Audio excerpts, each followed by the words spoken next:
Homme ou femme ou homme, au fond, ben où est la différence? Hum. Salut à tous! Alors aujourd'hui, nous nous retrouvons pour parler du nouveau film de Jacques Audiard, Emilia Pérez. Donc, film très attendu et doublement primé à Cannes. Donc, il est reparti à la fois avec le prix des meilleures actrices et également le prix du jury.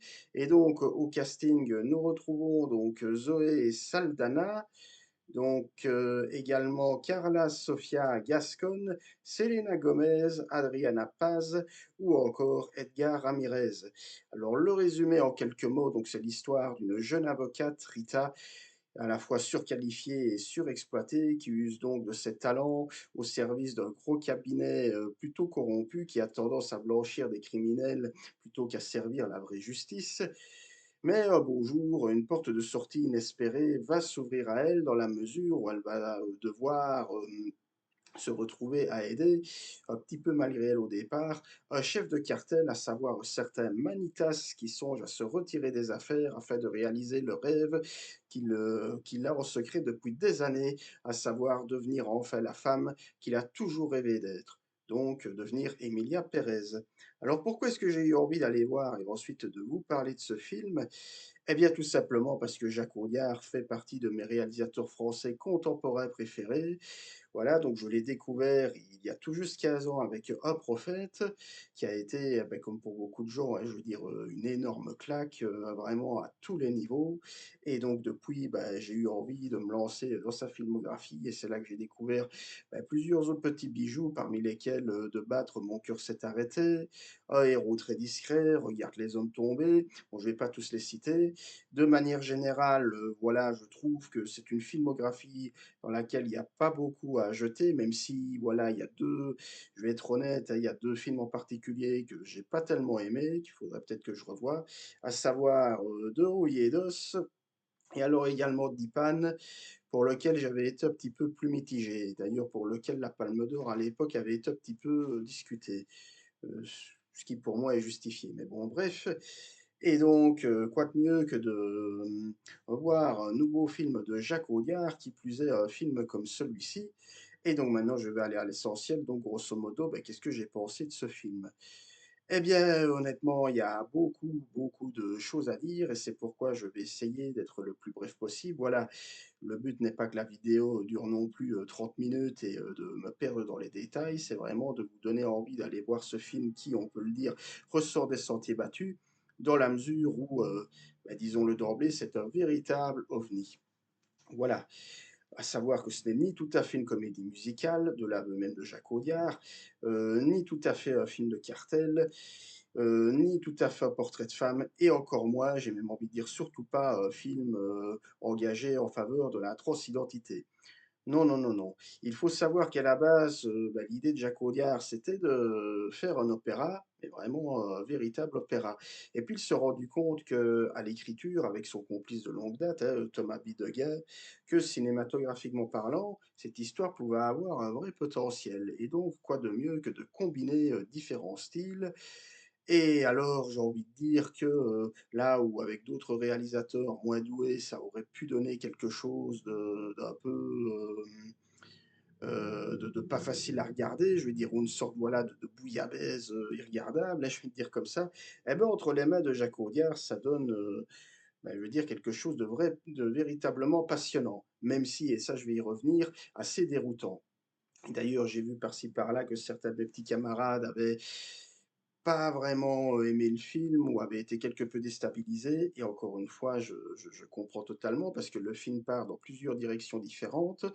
Alors, je vais commencer par l'aspect comédie musicale, hein, parce que le film a été, entre guillemets, vendu comme tel, alors que, je le répète, mais Audiard lui-même en interview dit qu'il ne faut pas voir son film de la sorte. Alors, je vais pas vous mentir, moi, la comédie musicale, c'est pas mon genre de prédilection, préféré, loin de là. Je dis toujours que les comédies musicales et les films d'horreur, c'est vraiment les genres cinématographiques avec lesquels j'ai le plus de mal. Mais ici, à la fois, j'ai envie de dire, c'est culotté et en même temps, ça apporte quelque chose au film. Pourquoi ça? Eh bien, parce que chacune des parties chantées, bah, reflète un état d'âme, du personnage. Alors voilà, sans spoiler, hein, donc le film s'ouvre sur le portrait, de Rita, donc cette jeune avocate, campée par, Zoé Saldana, qui, souffre véritablement d'un manque de reconnaissance. Elle est surdiplômée, surqualifiée, mais elle se retrouve à défendre des ordures, absolument, indéfendables. Elle se sent méprisée, bref. Et alors, bah, d'entrée de jeu, quand elle va se mettre à chanter, eh bien, on va comprendre vraiment la mentalité de ce personnage. On va voir ce qu'au fond d'elle-même, elle a envie de devenir, ce qu'elle a envie de changer. Alors ce type de procédé, bah, va avoir lieu pour, en sorte des personnages principaux, hein, que ce soit, Manitas, hein, et ensuite son double féminin, donc Emilia Pérez. Alors pour la petite histoire, il faut savoir que la comédienne transgenre, alors je dis ça en tout bien tout honneur, hein, je veux dire, je dis, comédienne transgenre parce que c'est le cas, voilà.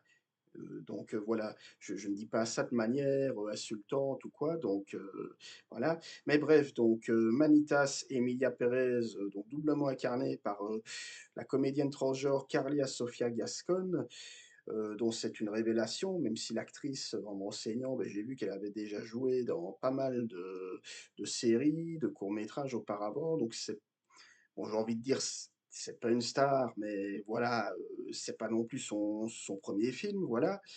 Eh bien, c'est le même type de procédé, quoi. Donc je vais dire, Audiard a vraiment voulu à ce que les chansons et les enfin, je dirais même les numéros chantés, parce qu'on a c'est pas juste des personnages qui chantent, on a des vraies, scènes chorégraphiées et enfin, je vais y revenir après en abordant la mise en scène, mais c'est plutôt bien fichu. Eh bien, les chansons ne sortent pas de nulle part. Voilà, elles sont là pour illustrer, les états d'âme des différents protagonistes et bah, déjà ça, j'ai envie de dire, moi qui suis pas client de comédie musicale, enfin je dis moi, mais je parle aussi, voilà, si vous n'êtes pas fan de comédie musicale, j'ai envie de dire ici, ça peut passer parce que c'est pas, voilà, ça part pas dans le grandiloquent, quoi. Je veux dire, hein, c'est pas les strass, les paillettes, les danseuses et cetera. Bon, ça reste quand même, soft, hein, et puis on est quand même dans un environnement réaliste, hein. Je veux dire, on est quand même dans un environnement très sombre, en tout cas en première partie, parce que oui, le film est on peut me dire que le film est coupé en 2, hein, en 2 parties différentes. 1re partie centrée sur Manitas et la seconde sur, Emilia Pérez. Et donc, il est quand même question, bah, oui, de cartel de drogue, hein. Alors, je vous dis tout de suite, ça a rien à voir avec Breaking Bad, hein, je veux dire, c'est pas ça du tout. Alors, j'ai lu par-ci par-là que Audiard n'évitait pas certains clichés propres au trafic en drogue mexicain avec, les grosses barbes et la manière, bon voilà, je veux dire, le fait de mettre un sac sur la tête de leurs, potentielles victimes et cetera. Bon, ça, j'ai envie de dire, oui, c'est des images qu'on a déjà vues auparavant, ben, ne fût-ce que dans Breaking Bad, mais honnêtement, c'est je vous dis, c'est pas vraiment ce qui intéresse le plus Audiard et honnêtement, toute la partie liée au cartel, ben, on n'en sait pas plus, hein, finalement. Parce que ce qui intéresse véritablement, le réalisateur, bah, c'est vraiment, le portrait de son personnage et c'est là-dessus que je disais que c'est pas non plus tout à fait un portrait de femme, je dirais que c'est plus un portrait de personnage. Alors qu'est-ce que je veux dire par là? Bah, c'est qu'au fond, Emilia Pérez, c'est pas seulement le changement d'identité, sexuelle, d'un homme, c'est plutôt, une évolution de mentalité. Parce qu'on sent que oui, bah, forcément c'est un chef de cartel, donc il a du sang sur les mains, il a pas mal de morts à son actif, mais justement, en devenant Emilia Pérez, il va tenter, entre guillemets, de réparer tout cela et je trouve que le film, à ce niveau-là, est très intéressant dans la mesure où on va voir que Emilia Pérez va devenir une sorte de mère Teresa, entre guillemets, donc c'est-à-dire qui va, vouloir aider son prochain, vu qu'elle va être fort affectée par, bah, voilà, le retour de différentes personnes, notamment cette séquence très bien jouée où on va voir une veuve qui va, venir, trouver à la fois Rita, donc qui est devenue l'avocate, hein, je vais dire de Manitas et d'Emilia Pérez. Donc cette femme qui va venir trouver, Rita et Emilia Pérez en lui disant que son mari est mort il y a une dizaine d'années, qu'elle a plus de nouvelles et cetera et donc du coup, c'est un peu comme si elle voulait, réparer les erreurs de son passé, voire même en finir une bonne fois pour toutes avec son passé. Mais Emilia Pérez va aller jusqu'à littéralement creuser, je veux dire, dans les trous, du désert pour, non pas pour, ressortir les cadavres, hein, je veux dire, mais pour, voilà, pour faire comprendre à toutes ces veuves et victimes potentielles que, bah, oui, hommage sera rendu, à leur mari défunt. Et donc c'est à ce niveau-là que je dis qu'en fait Audiard, j'ai l'impression qu'il a voulu surtout créer, pardon, un climat autour de son film. Donc voilà, tout, l'aspect comédie musicale et film de cartel sans en être un, et cetera. C'est surtout un climat qu'il a voulu créer pour vraiment, rendre compte d'un changement, enfin d'une évolution psychologique et physique d'un personnage. Et ça, j'ai envie de dire, c'est c'est quasiment dans tous ces films, en tout cas la majorité. Vous prenez un prophète, c'est ça aussi, hein. On a ce petit jeune comme ça qui se retrouve en prison, prison de très haute sécurité. Alors on ne sait pas pourquoi il est en tôle, mais voilà, on se doute que c'est pas forcément il a fait quelque chose, hein, sinon il ne serait pas en tôle et qui va devenir, hein, comme ça, qui va profiter donc de l'éducation de la prison pour devenir comme ça, sorte de parrain, hein, de Scarface, on va le dire comme ça, une fois sorti de prison. De Battre mon cœur s'est arrêté, même chose, hein, on a ce personnage donc joué par Romain Duris qui au départ trempe dans les petites combines de son père et puis qui par son nom pour le piano va s'affranchir, devenir une autre personne. C'est un peu, voilà, un peu pareil, je vais dire, dans De rouille et d'os, à travers la relation entre Mathias Schoenaerts et Marion Cotillard. Donc ça, c'est vraiment, je vais dire, la transformation psychologique d'un personnage, c'est vraiment quelque chose qui arpente Jacques Audiard depuis le début de sa filmographie. Je pense aussi à Héros très discret, où vous avez ce personnage qui était joué, je pense, par Mathieu Kassovitz, qui, au lendemain de la Seconde Guerre mondiale, s'inventait un passé de, enfin, je veux dire comme ça, de héros, de sauveur, un peu à la Oscar Schindler, alors qu'en fait, c'était le dernier des lâches. Voilà, donc c'est tout ça qui, cet aspect-là du cinéma de Jacques Audiard qu'on retrouve encore une fois dans Emilia Pérez, mais que le réalisateur a souhaité, rendre, un peu, on va dire, ovniesque. Alors il y a certainement le fait, hein, sans avoir la certitude absolue, mais qu'au départ, je le répète, le film devait être un opéra et qu'Audiard, ben, en maniant un peu son scénario avec Thomas Bidegain, s'est peut-être dit que pour le cinéma, forcément, il fallait un petit peu, voilà, il fallait un petit peu penser différemment et c'est à ce niveau-là que, bon voilà, je compare, simplement comme ça, mais j'ai vu par-ci par-là que le film avait été comparé à Annette de Léos Carax. Annette que personnellement je n'ai pas aimé, que je déteste pas, hein, je veux dire, je loue ses qualités de réalisation et cetera, mais qui moi ne m'a pas personnellement touché, mais ici, c'est vraiment très différent. Voilà, là où chez les Oscarax, ben, on était clairement, je vais dire, dans la comédie musicale pure et dure, aux accents tragiques. Et ici, chez Audiard, on est plus, ben, je dis, ouais, comme je l'ai dit tout à l'heure, la partie musicale sert surtout de propos, au contexte. Voilà, elle est là avant tout pour, servir de contexte au personnage. Mais, et c'est là qu'on comprend clairement Jacques Audiard quand il dit, «Mais, arrêtez de dire que j'ai voulu faire une comédie musicale, c'est pas ce que j'ai voulu faire. J'ai» il a voulu dépeindre encore une fois le portrait, psychologique d'une personne, de la même manière qu'un prophète, voilà, n'est pas véritablement un film de gangster, ni tout à fait un film carcéral, que De battre mon cœur s'est arrêté n'est pas non plus, à proprement parler, un thriller ou même un drame psychologique. C'est ça qui me fascine aussi depuis le début, chez Audiard, c'est que vraiment il est pas, c'est pas tout à fait un cinéaste de genre, quoi et même quand il s'attaque au western pur et dur avec les Frères Sisters, bah, là aussi, même si on est bon, les Frères Sisters qui est à la fois un film de commande et clairement le plus accessible d'Audiard, ce qui ne m'empêche pas, d'adorer ce film,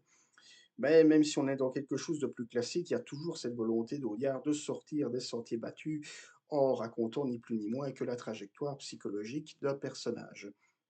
Et donc, c'est tout ça qui me fait dire que vraiment, si vous vous dites: «J'ai pas envie de voir le film parce que les comédies musicales, c'est pas ma came» et cetera, ben, honnêtement, j'ai envie de dire, laissez une chance à celui-ci parce que c'est bien plus que cela. Voilà, il y a vraiment autre chose qu'il a souhaité, mettre en avant et d'ailleurs à ce niveau-là, je vais passer maintenant à la mise en scène. Alors là, beh, je m'y attendais, mais la mise en scène chez Jacques Audiard, que dire? Si ce n'est qu'elle est, bah, toujours, brillante, hein. Donc on a à la fois, enfin, je veux dire, des plans séquences d'une fluidité, absolue, je vais dire, hein, donc comme ça, très travaillé. On va voir notamment, Rita, donc Zoé Saldana, qui va passer, je vais dire, par exemple, d'un bureau à l'autre avec toujours cette caméra qui la suit comme si elle était en pleine, ascension. C'est vraiment ça l'histoire et pareil, il y a des plans séquences, on va voir, Emilia Pérez qui va monter donc, à la chambre, voir comment se portent, ses enfants et donc les plans séquences, comme, dans la majorité des films de Jacques Audiard, encore une fois, sont là pour, justement, symboliser, représenter ce changement, cet état d'esprit dans la tête des différents protagonistes et ça ne change pas ici. Voilà. Et alors, il y a aussi autre chose, hein, c'est, bah, toujours bah, voilà, je vais dire, on a toujours des panneaux comme ça, aussi des panneaux travelling hein, pour mettre en avant bah, le paysage, enfin, les différents paysages qui entourent les protagonistes. Donc, à savoir au départ les paysages arides mexicains dans le Cap Manitas, et puis les paysages ensuite un petit peu plus serrés. Hein, on a des cadrages beaucoup plus serrés. L'intérieur de la maison d'Emilia Pérez, comme pour montrer que même si elle a changé de sexe et d'identité, bah, qu'elle est toujours quand même serrée dans, cette dualité quoi. Parce qu'on sent que malgré tout, ben voilà, elle a changé de sexe, mais elle doit aussi accepter le fait, bah, que forcément, Manitas étant supposé mort, bah, elle doit, se montrer, prudente vis-à-vis de ses enfants, sachant qu'aux yeux de ses enfants, elle est leur tante Emilia, Emilia Pérez, donc voilà. Et c'est, sous ce tous ces aspects-là que Audiard va mettre en avant, en évidence. Voilà. Donc vous l'aurez compris, je pense, hein, j'ai clairement, beaucoup aimé ce film, hein. Même si pour moi, ce n'est pas non plus le meilleur de Jacques Audiard, alors entendons-nous bien, c'est un bon film, un très, très bon film.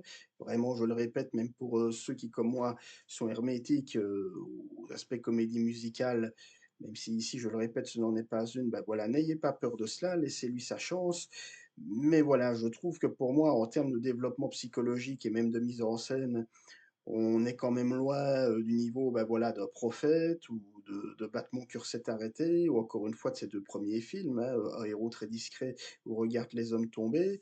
On sent ici qu'avec Emilia Pérez, Audiard, bah, c'est un peu, je dirais pas qu'il se repose sur ses lauriers, mais c'est comme s'il se disait, «Oui, je sais que je sais faire ça, donc voilà, comme je sais que je sais le faire, ben je vais le faire, voilà et ça y est. Au point que comme je dis, même si, c'est toujours beau de voir des plans séquences bien travaillés, des beaux panneaux travelling bien pensés, mais au final, on est en terrain connu. On sait ce qu'on va voir d'abord, hein, je veux dire, c'est voilà et alors c'est surtout au niveau de l'interprétation aussi que là, vraiment le film alors je vais revenir, hein, sur, bah, voilà, l'actrice donc Carla Sofia Gascon qui, bah, qui pour moi est admirable, hein, dans le double rôle de Manitas et d'Emilia Pérez, qui à la fois elle peut se montrer charmante et aussi menaçante, hein. Il y a des moments où on sent que, bah, nouvelle identité ou pas, ben voilà, le Manitas, au fond, est toujours là, hein, donc il n'est pas totalement mort, on va dire et ça, je trouve que la comédienne le rend vraiment très bien. Ce bon mélange comme ça de douceur, de sauvagerie refoulée et en même temps, je vais dire, de tendresse naissante, hein. C'est donc on est quand même, bon j voilà, parce qu'à la base et ça je ne l'ai pas encore dit, mais les personnages d'Audiard, de base, sont quand même des personnages antipathiques, hein, que ce soit, le jeune d'un prophète ou, le jeune de Battre mon cœur s'est arrêté ou les frères Sisters ou quoi. On a toujours quand même affaire à des personnages négatifs de prime abord, hein. Je veux dire des délinquants, des tueurs, des c'est le cas encore ici, hein, Emilia Pérez, Manitas, quand même chef de cartel mexicain, c'est pas des personnages pour lesquels on est censé avoir de l'empathie et pourtant et là, donc je le répète, hein, donc Carla Sofia Gascon, vraie révélation pour moi, vraiment très bien dans la mesure où elle arrive à faire en sorte qu'on s'attache à ce personnage et mieux encore, qu'on comprenne tout ce qui peut se jouer en elle. Voilà. Alors au niveau du reste, c'est pareil, hein, je veux dire, que ce soit Zoé Saldana, que ça fait plaisir de retrouver dans autre chose, que le MCU ou même Avatar. Alors attention, hein, j'adore Avatar, mais voilà, pour moi, c'est une comédienne qui a, un vrai charisme et un vrai talent et la voir comme ça, je vais dire, dans des films, clairement d'auteur ou quoi, c'est bon aussi et alors pour le reste du casting, rien à redire de plus, hein, je vais dire donc Adriana Paz pareil, hein, dans, la petite amie d'Emilia Pérez, très bonne aussi. On a également Selena Gomez, je ne l'ai pas donné, mais voilà, Selena Gomez, moi, pour moi, elle n'est jamais meilleure que dans les rôles, dans les films les plus sombres, hein. Elle l'avait déjà démontré il y a quelques années dans le Spring Breakers d'Harmony Korine, où vraiment, quand il s'agit de jouer des personnages comme ça, assez torturés et assez nerveux, ben vraiment, elle en est capable, elle donne de sa puissance, parce qu'il y a de la puissance dans son jeu, voilà. Et alors, dans un rôle plus secondaire, Edgar Ramirez, mais bon, lui, vous le connaissez, hein, je veux dire, il a d'ailleurs, c'est assez drôle là-dedans, je sais pas ce que vous en pensez, dites-le moi dans les commentaires, mais j'avais l'impression de voir un peu le sosie de Gaspard Noé, comme je dirais, chauve moustachu comme ça. Voilà, c'est purement personnel, mais ça m'a un petit peu fait sourire. N'hésitez pas à vous dire si vous trouvez que dans ce film, Edgar Ramirez ressemble à Gaspard Noé, voilà, comme ça, faites la parenthèse. Et donc, pas étonnant que c'est l'ensemble du casting qui a été récompensé à Cannes, parce que oui, elles ont toutes été récompensées, aussi bien Carla Sofia Gascon, que Selena Gomez, que Zoé Saldana et Adriana Paz sont toutes reparties avec le prix des meilleures actrices. Et c'est mérité, j'ai envie de dire. Donc voilà tout ce que j'avais à dire pour Emilia Pérez, et je pense que c'est déjà pas mal. J'espère vous en avoir donné envie. Donc vraiment pour moi, très bon film. Pas le meilleur de Jacques Audiard, mais vraiment une très très bonne proposition de cinéma. Donc vraiment, allez-y. Voilà. Alors, si vous avez aimé cette vidéo, n'hésitez pas à la liker, la partager sur les différents réseaux, à me dire dans les commentaires si vous avez vu et aimé ou pas Emilia Pérez. On en parle évidemment dans la joie et la bonne humeur. À me dire également ce que vous pensez des films de Jacques Audiard. Voilà. Et alors, quant à nous, bon, on se retrouvera très vite pour parler. Donc, je sais que j'en parle depuis un moment, mais de la trilogie d'Apu, mais voilà, les vidéos sont voilà, un peu compliqué à mettre en place, mais voilà, ce sera bientôt chose faite parce que j'ai vraiment, vraiment envie de bien les faire parce qu'il y a énormément de choses à dire sur ces films et c'est pas toujours évident. Et alors évidemment, on parlera également de Fritz Lang parce que j'envisage de vous parler de La femme sur la lune où là aussi ça prend pas mal du temps. Et alors également des Nibelungen. Donc il y aura bientôt une sorte de mini-cycle Fritz Lang consacré à sa première période muette et allemande. On parlera également de cinéma contemporain parce que vous n'êtes pas savoir que dans une grosse semaine maintenant sort Beetlejuice, Beetlejuice, et que donc, pour accompagner cela, je reviendrai donc sur Beetlejuice, premier du nom. Et donc voilà, donc pour le petit programme, quant à nous, on se retrouvera donc très vite. Quant à moi, je n'ai plus qu'à vous souhaiter un beau dimanche ensoleillé et une bonne reprise de travail demain. Salut, salut, ciao.